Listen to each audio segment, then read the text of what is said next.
Right. నమస్తే. Welcome to Andhra Prabha. Rajagopal Reddy చేసిన వ్యాఖ్యలు దుమారాన్ని రేపుతున్నాయి. ఒకరోజు ఒకలా చేస్తారు, ఇంకొక రోజు ఇంకోలా చేస్తారు. సో, స్వపక్షం మీదనే, అది కూడా మరి తాను ఎమ్మెల్యేగా గెలిచి ప్రస్తుతం ఉన్న పార్టీ మీద కూడా అక్కడితో ఆగకుండా మరి రేవంత్ రెడ్డి గారి మీద కూడా మరి వ్యాఖ్యలు చేయడం, వీరితో కాకుండా మళ్ళీ కేంద్రంలో ఉన్న అధిష్టానం మీద కూడా కొన్ని వ్యాఖ్యలు చేయడం. సో, ఈ వ్యాఖ్యలు ఇప్పుడు సంచలనంగా మారాయి. మొత్తానికి ఆయన కాంగ్రెస్ పార్టీ నుంచి విరేడిది లేదు, నేను ఇందులోనే ఉంటాను, రాహుల్ గాంధీ ఆజ్ఞల మేరకు ఇందులో ఉంటున్నాను, ఆయన నాకు గురువు అన్నట్లుగా కొన్ని వ్యాఖ్యలు చేయడం. అంటే ఆయన గురువు అంటే మరి ఇక్కడ ఉన్నవారు ఎవరు?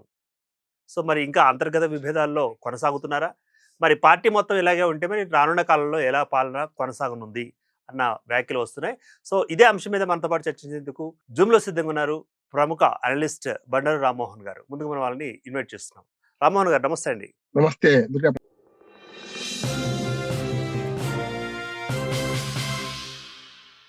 రైట్ అండి. రాజగోపాల్ రెడ్డి గారు చేస్తున్న వ్యాఖ్యలైతే దుమ్ము దుమారాన్ని లేపుతున్నాయి. మొత్తం మీద రాష్ట్ర వ్యాప్తంగా సంచలనాన్ని రేకెత్తిస్తున్నాయి. మరి ఉన్న వాళ్ళే కంట్లో పొడిచారు, అయిన వాళ్ళే ఇంట్లో వాళ్ళే కంట్లో పొడిచారు అన్నట్లుగా మరి స్వపక్షంలో ఉన్నవారే, ఎమ్మెల్యేగా ఉన్నవారే అధిష్టానం మీద, మరి ముఖ్యంగా రేవంత్ గారి సర్కార్ మీద వ్యాఖ్యలు చేయడం ఎలా తీసుకోవచ్చుంటారు ఈ వ్యాఖ్య ఫస్ట్? ప్రసాద్ గారు, మీకు ఆంధ్రబాబా ప్రేక్షకులకు నమస్కారం.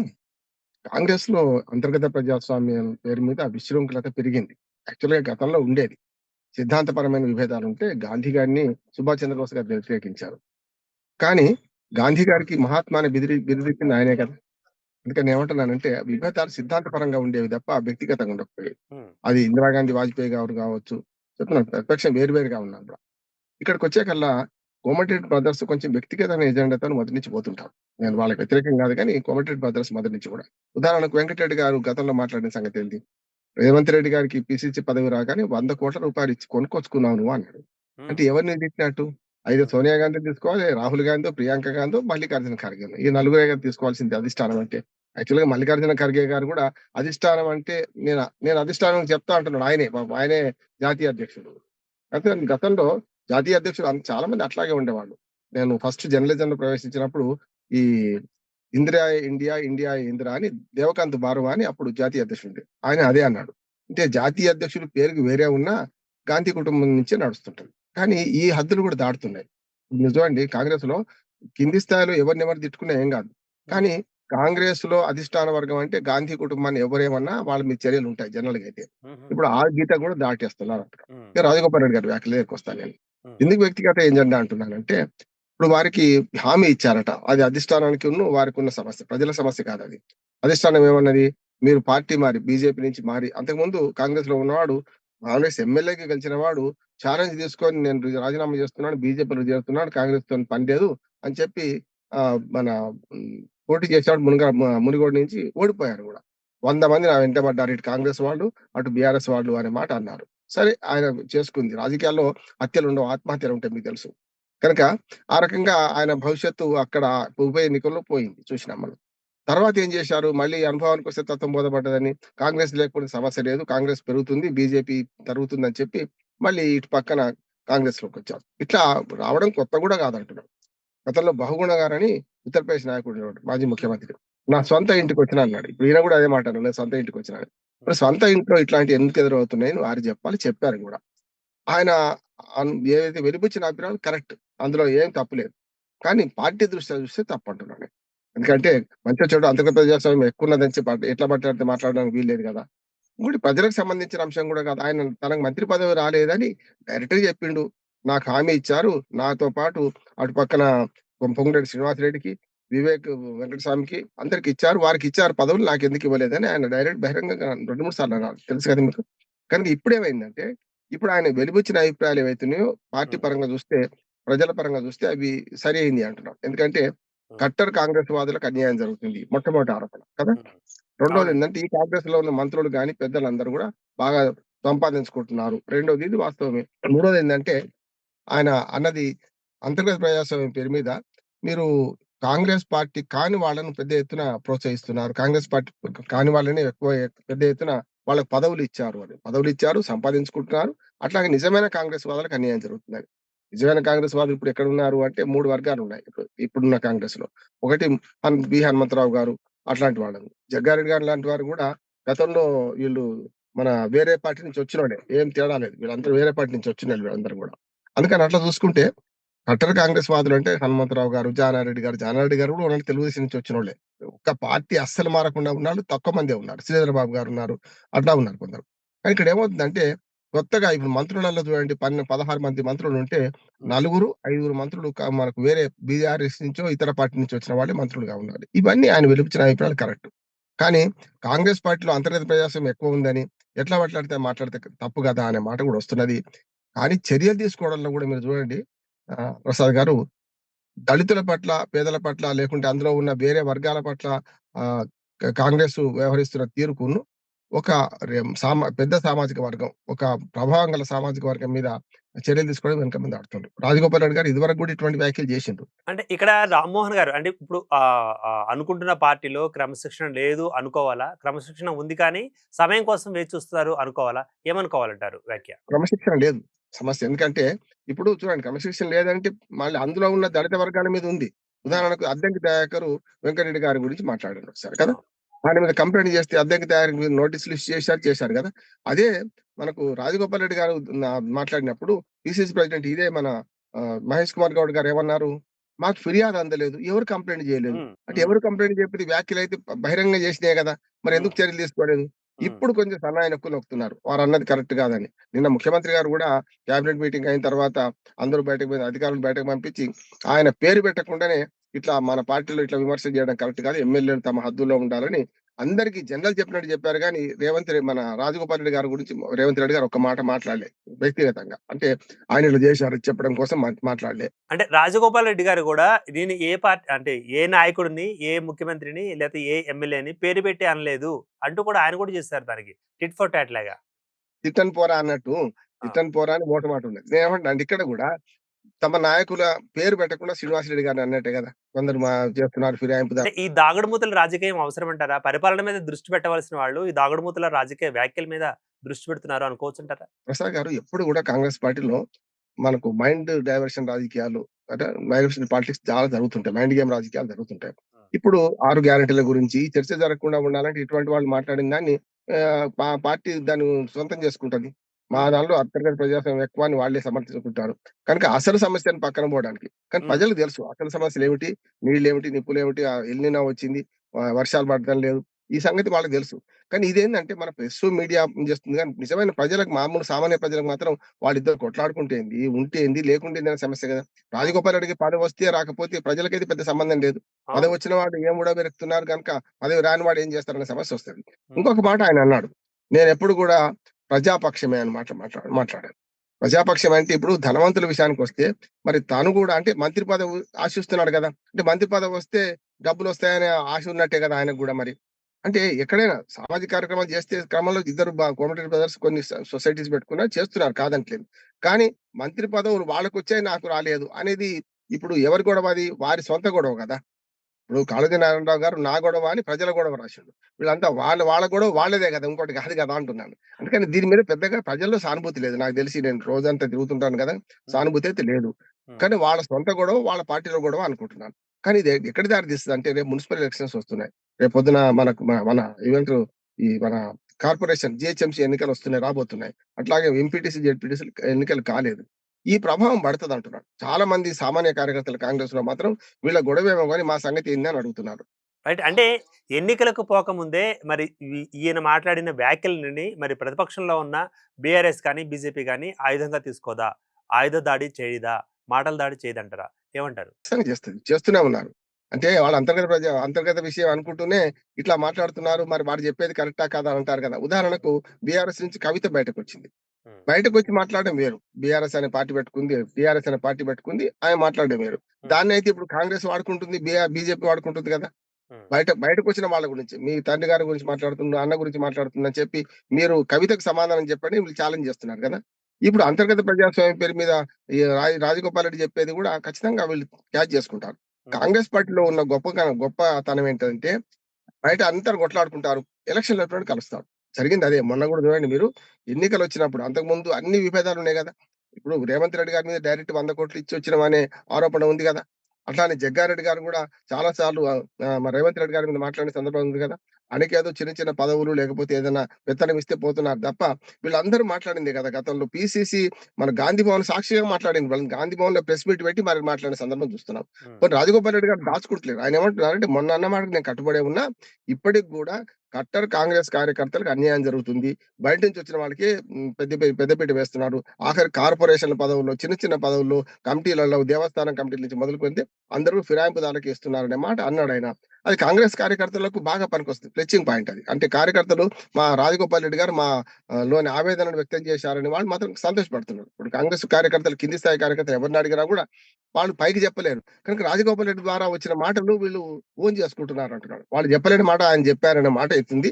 తద్ది మూట ఇప్పారు. సద్ది మూట హ్మ్. ఇప్పినవాడే బదనామైతాడన్న సామెత ఉంది తెలంగాణలో. హ్మ్. ఏవండీ ఆ సద్ది మూట ఇప్పిండు. అంటే కాంగ్రెస్‌లో జరుగుతున్న ఈ ఆధిపత్య పోరు, అట్లాగే మనకు ఫిరాయింపుల రాజకీయాలు, ఫిరాయింపులు వచ్చిన వాళ్ళకి పెత్తనం ఇవ్వడం ఇవన్నీ హ్మ్. జరుగుతున్నాయని మనకు అర్థమవుతుంది. హ్మ్. మంత్రివర్గాల్లో కూడా అంతమంది నలుగురు ఫిరాయింపుదారులే ఉన్నారు. జూపల్లి కృష్ణారావు ఎవరు? అట్లానే ఇప్పుడు మన వివేక్ ఎవరు? మొన్నటిదాకా బీఆర్ఎస్‌లో ఉండే కదా! బీజేపీ హ్మ్. పోయిండాయన. అట్లానే ఇప్పుడు పొంగులేటి శ్రీనివాసరెడ్డి ఎవరు? అట్లానే మనకు మన తుమ్మల నాగేశ్వరరావు గారెవరు? వీళ్ళందరూ బయట నుంచి వచ్చినోళ్ళే కదా! అనే మాట వస్తున్నది. కీలక పదవుల్లో వాళ్ళే ఉన్నారనే మాట వస్తున్నది. కనుక ఇది నష్టమే అయితదంటున్నారు కాంగ్రెస్ పార్టీకి. కానీ కింది కార్యకర్తలు గనక తలుచుకుంటే మళ్ళీ కాంగ్రెస్ కార్యకర్తలు ఎప్పుడూ పల్లకి మోసే బోయిలాగానే ఉంటున్నారు. ఎప్పుడు గూడా పైన ఎన్ని గొడవలు పెట్టుకున్నా వాళ్ళకు గ్రామాల్లో గాని, పట్టణాల్లో ఉన్న రైవల్టీ ఉంటది గదా! ప్రసాద్ గారు. అది అట్లే కంటిన్యూ అవుద్ది. ఇప్పుడు కాంగ్రెస్ కట్టర్ కార్యకర్త పోయి బీజేపీలో, బీఆర్ఎస్‌లో చేరలేడు గదా! అందుకనే ఇది కొంత కాంగ్రెస్ పార్టీకి నష్టమే. రేపు జీహెచ్ఎంసీ ఎన్నికల్లో గూడా నష్టమే అంటున్నాను. కానీ అధిష్టాన వర్గం దళితులకు ఇదే పార్టీలో ఉన్న దళితులు, ఇంకో సామాజిక వర్గాల మీద చర్యలు తీసుకున్నంత బాగా తీసుకోవడం లేదనే మాటొస్తుంది. ఇప్పుడు అందుకని ఈయన చేతులెత్తేసాడు. మహేష్ గౌడ్ ఏమంటున్నారంటే, మా చేతిలో గాదు. ఆయన ఎమ్మెల్యే గదా! ఇప్పుడు. సిట్టింగ్ ఎమ్మెల్యే గదా! ఆయనను అధిష్టాన వర్గం చూసుకుంటది పైనుంచి అంటున్నారు. మీనాక్షి నటరాజన్ మరి ఆ పైకి నివేదిక ఏం పంపుతుంది? ఏ రకంగా మీనాక్షి నటరాజన్ చేతిలో గూడా లేదు. ఏది హ్మ్. ఒక దశలో ఏమైనా జరిగితే ఒక మాట ఏమంటున్నారంటే ఫిరాయిస్తారా బీఆర్ఎస్‌లోకి అనే మాట కూడా ఒక మాటొస్తున్నది. హ్మ్. బీజేపీలోకి పోకపోవచ్చు అంటుంది. ఎందుకంటే బీజేపీలో గతంలో పోయిండు మళ్ళీ వెనక్కి వచ్చిండు గదా! ఇక మిగిలింది ఆయనకి బీఆర్ఎస్సే. అందుకని ఆయన ఒక మాట అంటున్నాడు. బీఆర్ఎస్‌ను ఎదుర్కొని గట్టిగా నిలబడ్డ వాళ్ళం మేమందరం గూడా, ఇవాళ సొంత పార్టీలో గూడా నిలబడలేకపోతున్నాం అనే మాట అన్నారు. ఇది ఎట్లయిందంటే పొమ్మన లేక పొగబెట్టిండ్రా అనే మాట కూడా వస్తున్నది. అంటే హ్మ్. మనకు యాదాద్రి ట్రస్ట్ బోర్డ్ ఏర్పాటు చేయడం గూడా జిల్లా అవును. ఎమ్మెల్యే తనకు తెలవదని అట్లాగే ఈ అసంతృప్తి ఒక్క మన రాజగోపాల్ రెడ్డి దగ్గరనే లేదు. గతంలో మనకు మా మన దేవాదాయ శాఖ మంత్రి కొండా సురేఖ గూడా బయటకన్నది గదా! అమెరికాలో ఉన్నప్పుడు ఎందుకేసిండ్రు అని చెప్పి మళ్ళీ అడ్జస్ట్ అయిపోయింది. ఇట్లా చాలా మంది బాధపడుతున్నారు. ఒక దశలో తెలుగుదేశం, కాంగ్రెస్ అనేది అంటే రేవంత్ రెడ్డి గారు నడుపుతున్నాడని చెప్పి, అట్లానే అసలు కాంగ్రెస్ పార్టీ ఎక్కడో పోయిందని చెప్పి, మిగతా ఇతర పార్టీల నుంచి వచ్చిన వాళ్ళు కాంగ్రెస్ నడుపుతున్నారనే మాట వస్తున్నది. మరి అది ఎంతవరకు అధిష్టానం పట్టించుకుంటది? లేదు ముఖ్యమంత్రి అయితే గట్టిగానే ఉన్నాడు కదా! ఏదైనా సరే ఈయనను మార్చకుండా ఉంటే కరెక్ట్ అనే మాటొస్తుందా? ఒక దశలో రేవంత్ రెడ్డి గారు గతంలో టీడీపీలో ఉన్నప్పుడు ఇట్లాంటి బ్లాక్‌మెయిల్ రాజకీయాలు చేసిండని. చంద్రబాబు నాయుడు గారిని గూడా కొంతవరకు అట్లా లొంగ తీసుకున్నాడనే అపవాదున్నది. మరి ఇక్కడ గూడా అధిష్టాన వర్గాన్ని మరో ఏకనాథ్ షిండే అయిపోయి నేను అవసరమైతే బడే భాయ్‌తోని కలిసి మరి ప్రభుత్వాన్ని ఏర్పాటు చేసుకుంటా అని బెదిరిస్తున్నారా అనే మాట గూడా కాంగ్రెస్ వర్గాల్లో వినిపిస్తుంది. రైట్ అండి. ఇప్పుడు మరి అదేవిధంగా రేవంత్ రెడ్డికి సమాంతరంగా ఉండే మరి నాయకత్వాన్ని కూడా సిద్ధం చేస్తుందంటే ఒక లీకేజ్ వస్తుంది. కేంద్రంలో ఉన్న కాంగ్రెస్ అధిష్టానం. ఈ మేరకు ప్రయత్నాలు కూడా చేస్తుందంటే ఒక లీకేజీ. సో, దీని మీద ఎలా తీసుకోవచ్చుంటారు? ప్రసాద్ గారు నా అంచనా మేరకైతే ఇప్పుడు రేవంత్ రెడ్డే ఉన్నంతలో కరెక్ట్. హ్మ్. తప్పు చేస్తున్నాం కావచ్చు. కానీ కాంగ్రెస్ పార్టీలో మంత్రులకు గూడా సరైన అవగాహన ఆ శాఖల మీద లేదు. హ్మ్. చూస్తున్నాం. ఉత్తమ్ కుమార్ రెడ్డి గారు. వారి శాఖ మీద సరైన అవగాహన లేదు. మా ముఖ్యమంత్రికే సరిగ్గా లేదు. నల్లమల అడవులు ఎక్కడున్నాయి? లేకపోతే ఏ బేసిన్‌లకు ఇది కాళేశ్వరం వస్తదని మాట్లాడిన సందర్భం చూసినాం గనుక, ఈ మిగతా మంత్రులంతా సమర్థులు కాదని నాకు అనిపిస్తుంది. అందుకనే ఇవాళ చూసినా మంచైనా, చెడ్డైనా రేవంత్ రెడ్డిని వారు ముఖ్యమంత్రి స్థాయికి తీసుకొచ్చిండంటే చేరిన 4, 5 ఏళ్ల లోపటే ముఖ్యమంత్రి పదవి ఇచ్చిండంటే అర్థం చేసుకోవచ్చు. ఇటు పక్కన కేసీఆర్‌కు తీటైన నాయకుడని, కేసీఆర్ ఎన్ని మాటలు అంతకంటే 4 మాటలు ఎక్కువనే మాట్లాడతారండి. తిట్లు, పురాణాలు పక్కన పెట్టండి. హ్మ్. కొంత వైస్ మెన్‌గా కొన్ని మాటలు మాట్లాడేటప్పుడు, కొన్ని విమర్శలు చేసేటప్పుడు సరైన విధంగా విమర్శలు చేస్తున్నాడు పోయిన ప్రభుత్వం మీద. కనుక ఇట్లాంటియన్నీ కూడా వీళ్ళు చేయలేకపోతున్నారు. వీళ్ళు చాలా మెత్తగా మాట్లాడుతున్నారని, ఇందులో కోవట్టులు గూడా ఉన్నారని గూడా అధిష్టాన వర్గానికి సమాచారం ఉంది. హుహు. ఉదాహరణకి చాలా వరకు కొందరు ఇప్పుడు ఉత్తమ్ కుమార్ రెడ్డి గారినే మనకు ఇటు ఉత్తమ్ కుమార్ రెడ్డి గారు కాంగ్రెస్‌లో, కిషన్ రెడ్డి గారిని బీజేపీలో ఇటు పక్కన మన బీఆర్ఎస్ కి అనుకూలంగా ఉన్నారు. వాళ్ళు బీఆర్ఎస్ ను గట్టిగా ఎదుర్కోలేకపోతున్నారని అటుపక్క బీజేపీలో వారి మీద అసంతృప్తి, కాంగ్రెస్ లోనే ఇటువంటి వాళ్ళ మీద అసంతృప్తి ఉంది కాదంటలేదు. అటువంటప్పుడు ఏందంటే ఇప్పుడు రేపొద్దున బీజేపీని గతంలో పోయొచ్చిండు గనుక రాజగోపాల్ రెడ్డి గారు మరి బీఆర్ఎస్‌కి పోయే అవకాశం ఉందా? అంటే ఇప్పుడు పోడని నేను అనుకుంటున్నా. నా అంచనా ఏందంటే ఎన్నికలకు ముందు ఆయన ఇంకొక మాట అన్నాడు రాజగోపాల్ రెడ్డి గారు. అది కూడా గమనించాలి మనం. అంటే ఇప్పుడు తేలదు. నేను మాట్లాడుతున్నాను. ఇప్పుడు 2.5 ఏళ్ల ముందు మాట్లాడుతున్నాను. ఇంకొక సంవత్సరం ఆగితే తెలుస్తది దీని నష్టాలని చెప్పారాయన. అంటే ఏందన్నట్టు ఎలక్షన్‌ల ముందు వీళ్ళందరూ తోకజాడిస్తారు. గతంలో కేసీఆర్ గారికి కూడా వాళ్ళందరూ అదే పని చేసిండ్రు కదా! కేసీఆర్ గారికి కూడా నమ్మదగ్గ బంటులుగా ఉండి చివరిదాకా ఉన్నవాడు ఎలక్షన్‌ల ముందు పార్టీలు ఫిరాయించారు కదా! జూపల్లి కృష్ణారావు అయితేంది, తుమ్మల నాగేశ్వరరావు గారు అయితేంది, ఇటు పక్కన శ్రీనివాసరెడ్డి అయితేంది. వీళ్ళందరూ కూడా అంతకుముందు దాకా అన్ని పనులు వాళ్ళతో చేయించుకొని తోక మ బ తోక చాడించారు కదా! అట్లానే కాంగ్రెస్ పార్టీలో కూడా కట్టర్ కాంగ్రెస్ వాదులు రేపొద్దున వ్యతిరేకమవుతారనే మాట రాజగోపాల్ రెడ్డి గారు అన్నారు గనుక, కాంగ్రెస్ పార్టీ ఇవన్నీ ఇట్లాంటియన్నీ గూడా నెగ్గుకొచ్చింది. చూస్తున్నాం. జాతీయ రాజకీయాల్లో గాని, మన స్థానిక రాజకీయాల్లో గాని నిన్నటిదాకా విమర్శించిన వాడే మళ్ళీ మెచ్చుకునే పరిస్థితి అయితది. కోమటిరెడ్డి వెంకటరెడ్డి గారు రేవంత్ రెడ్డి గారిని అన్న మాటలకైతే కాంగ్రెస్ పార్టీలో పని చేయొద్దు. చేసిండు హ్మ్. కదా! ఇవాళ హ్మ్. ముఖ్యమంత్రిని నోరారా పొగుడుతున్నారు. హ్మ్. ఇంకొక మాట కూడా రాజగోపాల్ రెడ్డి ఏమంటున్నాడంటే, "మేము అన్నదమ్ములం తెలుసు కదా! మరి నా హామీ ఇచ్చినప్పుడు ఆ సంగతి తెలవదా?" అన్నాడు. అంటే ఎక్కడైనా బంధువులే గానీ, వంగ తోట దగ్గర బంధువులు కాదని ఒక సామెత ఉంది. మరి రాజకీయాలలో బంధుత్వం కుదురుతుందంటారా? బంధుత్వం రాజకీయాలుగా మారిపోతాయంటారా కాంగ్రెస్? అదే ప్రశ్నిస్తున్నాడు. ఉత్తమ్ కుమార్ రెడ్డి గారున్నారు, పద్మావతి గారున్నారు. భార్యాభర్తలకు టికెట్లు ఇవ్వలేదా? అసలు కాంగ్రెస్ పార్టీలో తండ్రి కొడుకులకు ఇవ్వలేదా? ఎంతమందికి ఇవ్వలేదు మీరు అనే మాట హ్మ్. వస్తుంది కదా! ఉదాహరణకు ఇప్పుడు వేరే పార్టీ నుంచి వచ్చిన మన ఆహ్, మెదక్ ఎంపీగా ఉండే గతంలో మనకు మల్కాజిగిరి ఎమ్మెల్యేగా ఉన్న మన ఎమ్మెల్యేగా పోటీ చేసి ఓడిపోయిన వారిని కూడా చూసాం కదా! బీఆర్ఎస్ హ్మ్. నుంచి వచ్చిన తండ్రి కొడుకులకు మెదక్ ఒకరికి టికెట్, మల్కాజిగిరి ఒక టికెట్ ఇచ్చారు కదా! తండ్రి హ్మ్. ఓడిపోయిండు, కొడుకు గెలిచిండు కదా! ఒకటే రైట్. రోజు 3 పార్టీలో మారిన వాటికి కూడా టికెట్లు ఇచ్చారు కదా కాంగ్రెస్ పార్టీ. అందుకే ఆయన ఏమంటున్నాడంటే ఈ వారసత్వ రాజకీయాలు మీది నుంచి కింద దాకా లేవా అంటున్నాడు. అందుకనే హ్మ్. ఒక్క రాహుల్ గాంధీని, సోనియా గాంధీని, ప్రియాంక గాంధీని విమర్శిస్తలేడు గానీ కిందంతా విమర్శిస్తున్నాడు ఆయన. మొత్తం మీద విప్పిండు. ఈ లుకలుకలు బయటపడ్డాయి విప్పిండు. అది మంత్రి పదవి కోసమే అయినా సరే వాస్తవాలు మాట్లాడిండనే కాంగ్రెస్ వర్గాల్లో మాత్రం అంటే ఎవరైతే కట్టర్ కాంగ్రెస్ వర్గాల్లో వినిపిస్తుంది. మా వాణి వినిపించాడు. ఆయన స్వార్థం కోసమని రైట్. ఇంకొక వ్యాఖ్య గూడా వినిపిస్తుందండి ఇదే సందర్భంగా. మరి నాకు మంత్రి పదవి ఇస్తే వాళ్ళు దేవుళ్ళు, ఇవ్వని వాళ్ళు, ఇవ్వకుండా ఉన్నవాళ్ళు దయ్యాలు అన్నట్లుగా ఒక వ్యాఖ్య వచ్చినట్టుగా తెలుస్తుంది బయట. మొదలే చెప్పాను కదా ప్రసాద్ గారు. వ్యక్తిగత స్వార్థంతోనే ఆయన విమర్శలు చేస్తుండు. విమర్శకు హ్మ్. పసెందుకు లేకుండా పోయిందంటే విమర్శ చేసింది కరెక్ట్. కాంగ్రెస్ వర్గాలకు అన్యాయం జరుగుతుంది. దోచుకుంటున్నారు. పెద్దలు పెద్దలవుతున్నారు. పేదలు పేదలవుతున్నారు. ఆర్థిక అసమానతల గురించి మాట్లాడుతున్నారు. అంటే మీకు మంత్రి పదవి ఇస్తే పదవులొస్తే పెదవులు మూసుకుంటారన్నట్టే కదా! ఆ మాట. అంతే కదా! ఇప్పుడు చాలా మంది పదవులొచ్చిన తర్వాత పెదవులు మూసుకున్నారు. కాంగ్రెస్ పార్టీలో హ్మ్. చూసాం.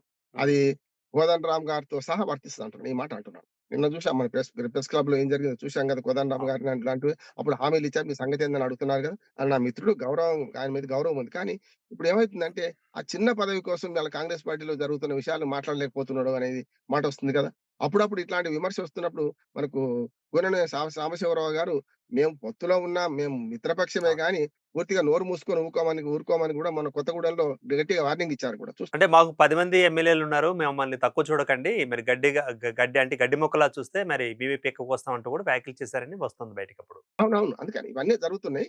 కనుక హ్మ్. నా ఉద్దేశం కాంగ్రెస్ పార్టీకి ఇదంతా సహజం అంటున్నాను. హ్మ్. చూడండి ఇది పాల పొంగులాగా వస్తది. మళ్ళీ సమస్య పోద్దంటున్నాడు. ఇప్పుడు రాజగోపాల్ రెడ్డి గారు పదవి ఇచ్చారనుకోండి. రేపు ఏం మాట్లాడతాడు?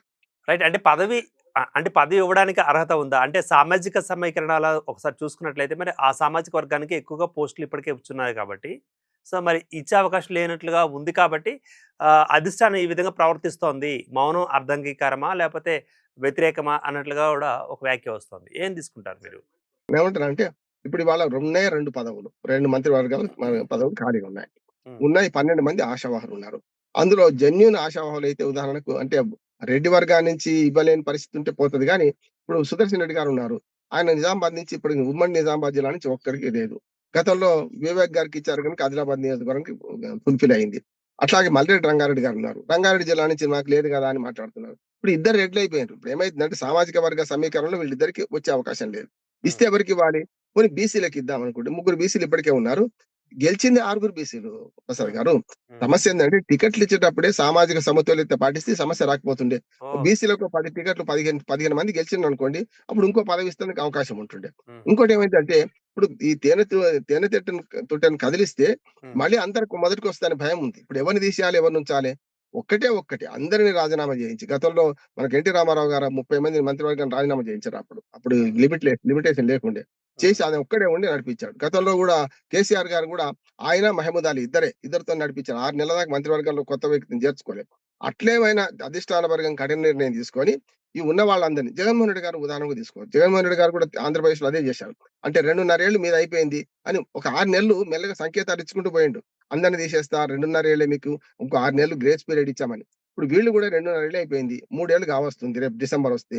ఈలోపు మంత్రివర్గాన్ని రిషఫల్ చేస్తామని చెప్పి ఒక 5, 6 సీనియర్ మంత్రులను ఉంచుకొని మిగతా వాళ్ళందరికి బదులు కొత్తోళ్ళకి ఇచ్చారనుకోండి అది ఇంకో రకమైన ప్రయోగం అయితది. కానీ కాంగ్రెస్ పార్టీ అంత ధైర్యం చేస్తదా? కాంగ్రెస్‌లో సమస్య లేదు. రేపొద్దున ఇవ్వని తెల్లారి అంటే ప్రాంతీయ పార్టీలకును, జాతీయ పార్టీకున్న తేడా ఏందంటే అంతర్గత ప్రజాస్వామ్యం జాతీయ పార్టీలో ఎక్కువుంటది ప్రసాద్ గారు. మీకు తెలవంది కాదు. కానీ ప్రాంతీయ పార్టీలో ఏందంటే ప్రైవేట్ ఆస్తులు కదా! అవును. కేసీఆర్ చెప్పినట్టే వినాలే. 100%. చంద్రబాబు నాయుడు గారు చెప్పినట్టు వినాలే. హ్మ్. మన జగన్మోహన్ రెడ్డి గారు చెప్పినట్టు వినాలి. ప్రాంతీయ పార్టీలు ఏవైనా అది డీఎంకే కావచ్చు, అన్నాడు డీఎంకే కావచ్చు, పైదాకా ఉత్తరప్రదేశ్‌లో ఉన్న ప్రాంతీయ పార్టీలు కావచ్చు. అవి కొంచెం ప్రైవేట్ ఆస్తుల్లాగా నడుస్తాయి. హ్మ్. కానీ జాతీయ పార్టీలో అట్లా ఉండదు కదా! కనుక అంత ధైర్యం చేస్తారా? మొత్తం మంత్రివర్గాన్ని రాజీనామా చేయించి, మేమిచ్చిన వాళ్ళు నోరు మూసుకోకుండా ఉండండి. మీరు 6 నెలలు 2.5 ఏళ్ళు సంపాదించుకున్నారు. మంచి చెడు పదవులు తీసుకున్నారు కదా! అని ఆ హ్మ్. మాట వస్తదా? హ్మ్. అంటే అంత ధైర్యం చేస్తారని నేను అనుకుంటలేను. రైట్. ఒకరిద్దరిని తీసేయాల్సిన మంత్రులు కూడా ఉన్నారు ప్రసాద్ గారు. ఒక మాట చెప్పి ముగిస్తాను. ఇప్పుడు ఒకరిద్దరు ఇద్దరు ముగ్గురు మీద కొద్ది ఆరోపణలు కూడా ఉన్నాయి. అంటే హ్మ్. అంతర్గతంగా పంచాయతీలు పెట్టుకుంటున్నారు. ఇప్పుడు వరంగల్ జిల్లాలో కొండ సురేఖ పట్ల మొత్తం ఎమ్మెల్యేలు, ఎంపీలు అందరూ వ్యతిరేకంగా ఉన్నారు. అట్లాగే ఇటు పక్కనేమో మరి నల్గొండ జిల్లాలో లుకలుకలు మనం చూస్తూనే ఉన్నాం. అంతెందుకు వాళ్ళకు నిజామాబాద్ జిల్లాలో కూడా అటు షబ్బీర్ అలీకును, మహేష్ కుమార్ గౌడ్ గారికి పడతలేదని చెప్పి.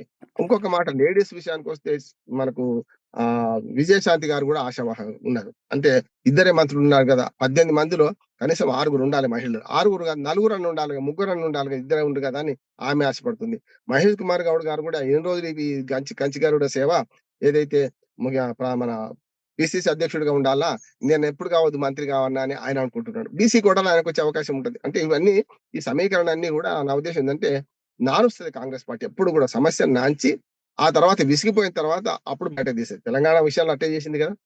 దానివల్ల నష్టపోయింది గూడా. నష్టపోతది గూడా అంటున్నాను. హ్మ్. మొత్తం మీద ఇంకొక మాట గూడా అన్నాడు. కాంగ్రెస్ పార్టీ ఇట్లా జేస్తే రాష్ట్రంలో లేకుండా పోతదేమో అనే మాట గూడా రాజగోపాల్ రెడ్డి గారన్నారు. ఇవన్నీ పరిగణలోకి తీసుకుంటారు. సరైన సమయంలో సరైన నిర్ణయం తీసుకుంటారు అనే మాట ఉన్నది. పివి నరసింహారావు గారు ఎప్పుడు చెప్పేవారు గదా! అది మౌనం గూడా ఒక భాషనే అని. ఇప్పుడు కాంగ్రెస్ పార్టీ మౌనం పాటిస్తదా? లేకపోతే మిగతా వారి మీద చర్య తీసుకున్నట్టు మరి రాజగోపాల్ రెడ్డిని బయటకు పంపిస్తదా? రాజగోపాల్ రెడ్డి గారిని బయటకు పంపిస్తే మాత్రం తప్పక కొంత మిగతా వర్గాలకు ఒక సంకేతం ఇచ్చినట్టయితది. మేము క్షమించము. ఇది బాలేదని సంకేతం ఇచ్చినట్టు అవుతది. పోయిన తర్వాత ఖచ్చితంగా మీరన్నట్టు రాజగోపాల్ రెడ్డి ఎమ్మటే 10, 15 మంది ఎమ్మెల్యేలని తీసుకొని ఇటు పక్క టీఆర్ఎస్‌లో చేరతారా? బీఆర్ఎస్‌లో చేరతారా? చూడాలి. రైట్ అండి. ఇప్పుడు ఈ ఆరోపణలతో పాటుగా మరొక ఆరోపణ కూడా మరి వైరల్‌గా మారింది. 1,00,00,00,000 దోచుకున్నారు రేవంత్ రెడ్డి గారు అంటూ ఈయన అన్నట్లుగా బయట వినిపిస్తోంది. ఏంటంటారు దాని గురించి? నేనైతే ఆయన మాటలు 2 సార్లు విన్నాను. అంటే మళ్ళీ క్లారిఫికేషన్ ఇచ్చినప్పుడు కూడా విన్నాను గానీ, హ్మ్. దోచుకుంటున్నారు అన్నాడు గానీ, రేవంత్ రెడ్డి అనే మాట అనలేదు. అంటే ప్రైవేట్ సంభాషణలు ఇక్కడ అనొచ్చు గానీ, ప్రెస్‌లో మాట్లాడేటప్పుడు 2 చూసాం. మీరెవరి పక్షం? అటు ప్రతిపక్షమా? అధికార పక్షమా? అని కొందరు మనలాంటి విలేకరులు అడిగితే, నేను అటుపక్షం, ఇటుపక్షం కాదు ప్రజాపక్షం అనే మాట మాట్లాడాను. ప్రజల పక్షం నేనుంటానన్నాడు. అంతే తప్ప 1,00,00,000 రేవంత్ రెడ్డి గారి మీద అనలే. కానీ ఉన్నోడు ఉన్నోడైపోతున్నాడు. లేనోడు లేనిగా ఇదైతున్నారు. ఇక్కడ గూడా మంత్రులుగా పనిచేస్తున్న వాళ్ళు దోచుకుంటున్నారు అని అందరిని ఉద్దేశించి అన్నాడని అనిపిస్తుంది నాకైతే. 2 సార్లు. నిన్న కూడా క్లారిటీ ఇచ్చారు. దాని మీద నేను స్టికాన్ ఆయనున్న సమస్య లేదు. నేను మొన్న మాట్లాడిన మాటలు వెనక్కి తీసుకోవడం లేదని కూడా మాట అన్నారు. కనుక ఇక్కడ రేవంత్ రెడ్డి గారి మీద ఉన్నది. ఆయనకు ఉన్నదంతా రేవంత్ రెడ్డి గారి మీదే. అన్నదమ్ములకి ఇద్దరికీ అదే పరిస్థితి గదా!